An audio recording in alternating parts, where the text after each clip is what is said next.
I'd like to welcome everybody to NLX. We are here at Venture X in Parsippany, New Jersey on 8 Campus Drive. Mahender Gourier is the owner of the NLX here and the owner of Venture X, as a matter of fact. We are a networking group, NLX, which stands for Network Lead Exchange. We are kicking off our Extra Mile podcast series, and we have an NLX member with us today. Kathy Sheldon from The Growth Coach. Kathy, welcome. Thank you so much. It's so great to be here, Bruce. Well, thank you very much for taking the opportunity here to tell us more about your business. Mm-hmm.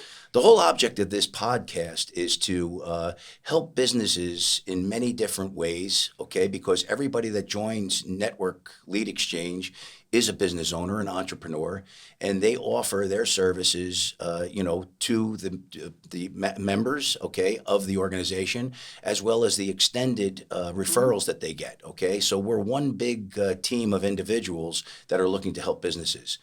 What can you do to help somebody who's starting a business? Is that the perfect time for them to contact you, or is it better that they get their feet wet, start their business, get their feet wet, and understand the processes in the business? I typically work with small and mid-sized business owners who've been in business for several years. So they have a significant revenue. They have 2 or 3 employees or a team, and that's really where their struggling is. So I can help people who are in that startup phase. It looks a lot different because, one, you're taking a look at what their product and service is. You're taking a look of what monies they're able to invest into the company, or where they're getting other monies from, if it's from an outside resource or an investor or a loan. And that's actually one of the biggest challenges for new business owners, and I remember it for myself as well, is just where am I going to get this funding from to start this business, and how much? So the startup part of it is really about business planning and strategies to move forward.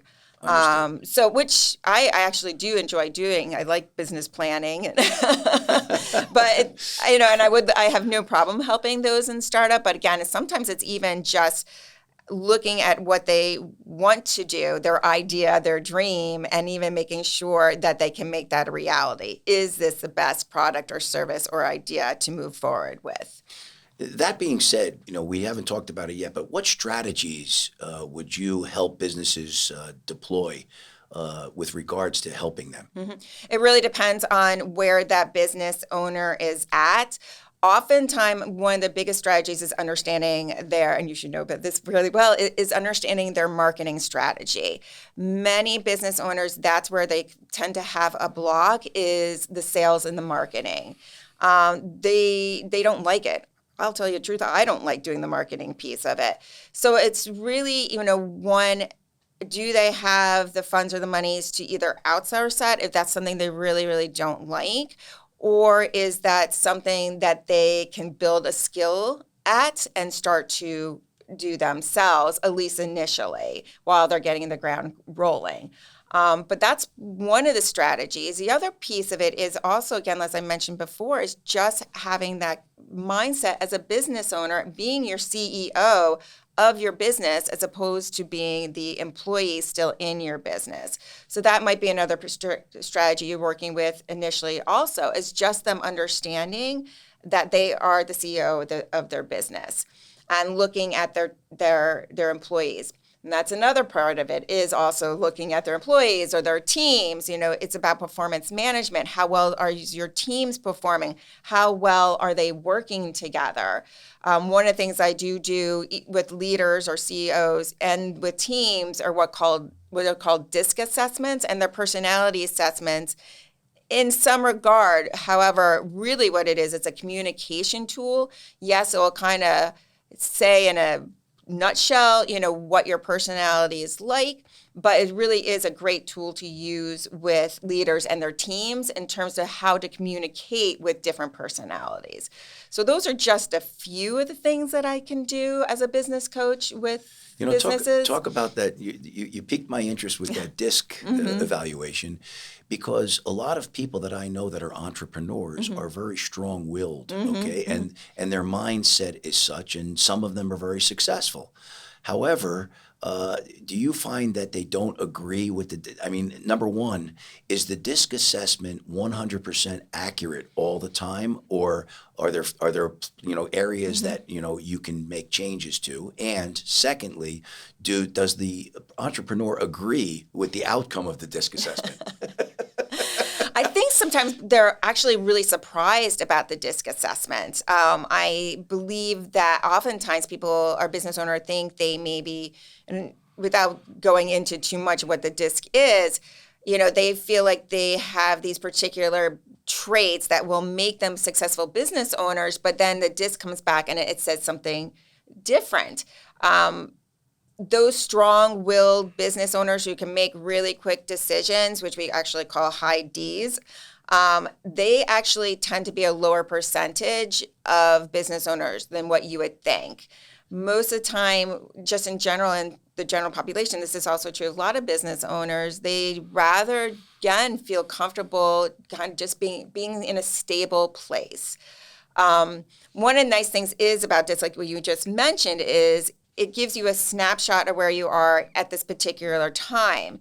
So it is always a good idea, at least to do them maybe on a yearly basis. I've done them for myself, even like every 6 months or so, because the events in your life can actually change how your disc reads later on. Interesting. Yeah. Interesting. I was not aware of that. Okay. And you also talked about marketing. What do you do with a business owner? And I see this so many times. They don't have the money to hire a marketing agency or an outside marketing firm, so they take the onus on themselves to try their own marketing, and they're not successful. They don't get the results or the desired results, with the spend, and they get very frustrated. What do you say to somebody like that? Yeah, it's really then taking a look at their budget. I mean, there's two things you can do. You can either ask them to increase their skills in their marketing. So that may mean taking some marketing classes. I mean, there's so much right now out there in terms of teaching how to market, whether that's social media marketing, or sales, increasing sales, or improving sales. So that's one. You can help them increase their skill set so they're able to do it on their own. The other is, like I've mentioned before, outsourcing to somebody who is an expert in marketing and knows the ins and outs. Obviously, I recommend they do their research when they're taking a look at who they want to work with in terms of marketing and social media marketing, and make sure they're doing their homework before they make that final decision. But, there's even like for a small business owners really just starting out and knows they need the marketing piece, you can also go to some of the colleges and schools, and you can even, hire an intern to do some of your marketing, social media marketing and such. And that's an inexpensive way to do it if you're new to it. Absolutely, absolutely. The other thing I wanted to ask you is if someone wanted to hire an outside marketing agency, have you ever gone into a business and found money where they're spending money on something that it's really not bringing a value or an ROI to them, and they can earmark that money towards their marketing to bring more leads and dollars into and revenue into the business? Yeah, I mean, that's always really important. That's why I said it's really really looking at their quarterly reports and the cash flow and, their profitability and where they are spending the money, and really taking a look and honing in, okay, what's going to be of the most value to you in terms of spending your money. And especially with marketing, obviously, you're not going to do well in business if nobody knows you're out there. That's the biggest thing. And that's why we have marketing, is so people know you're there. If you don't exist, you're not going to get any revenue in. You're not going to have the business that you want. So it is such a key piece of it, is the marketing and in sales. Well, Kathy, I can't thank you enough. I think the insight that you brought here today will help many struggling business owners, and even business owners who aren't struggling that want to grow and don't have the wherewithal or the knowledge to do so should really take a look at what you have to offer. So why don't you tell people, the listeners here for this first podcast, how they can get in touch with you and contact you to answer any of their questions? Sure.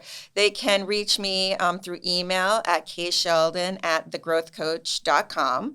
or my website is www.thegrowthcoach.com, North Jersey.